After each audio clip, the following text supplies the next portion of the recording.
বিসমিল্লাহির রহমানির রহিম। আমি জুবাইর আহমেদ, বাংলাদেশ প্রকৌশল বিশ্ববিদ্যালয়ের পুরকৌশল বিভাগের ব্যাচ 20-এর শিক্ষার্থী।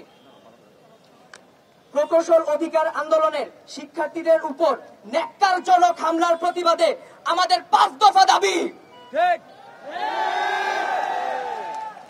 এক, স্বরাষ্ট্র উপদেষ্টা জাহাঙ্গীর আলম চৌধুরীকে প্রকৌশল অধিকার আন্দোলনের শিক্ষার্থীদের উপর বর্বরচিত এবং ন্যাক্কারজনক হামলার জন্য আন্দোলনকারীদের সামনে এসে উপস্থিত হয়ে উক্ত ঘটনার জন্য ক্ষমা চাইতে হবে এবং সেই সাথে জবাবদিহি করতে হবে। 2, প্রজ্ঞাপনের মাধ্যমে ইতিপূর্বে গঠিত কমিটিকে আমরা আমাদের প্রতিনিধিত্বের অনুপযুক্ত মনে করি। উক্ত কমিটিকে আমরা প্রত্যাখ্যান করলাম।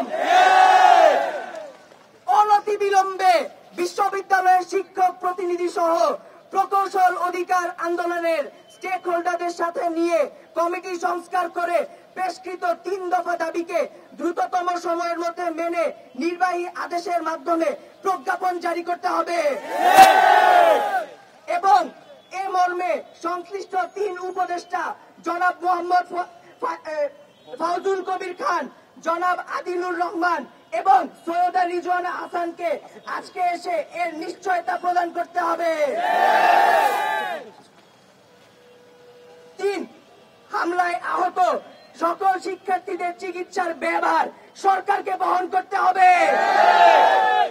এবং উক্ত আন্দোলন চলাকালীন সময়ে সকল শিক্ষার্থীদের সুরক্ষা নিশ্চিত করতে হবে। পুলিশ দিয়ে এই যৌক্তিক আন্দোলনে আর কোন প্রকার হামলা করা যাবে না। 4, রোকন ভাইয়ের উপর হামলাকারীদের অনতিবিলম্বে গ্রেফতার করে আইনের আওতায় আনতে হবে এবং চাকরি থেকে বহিষ্কার করতে হবে।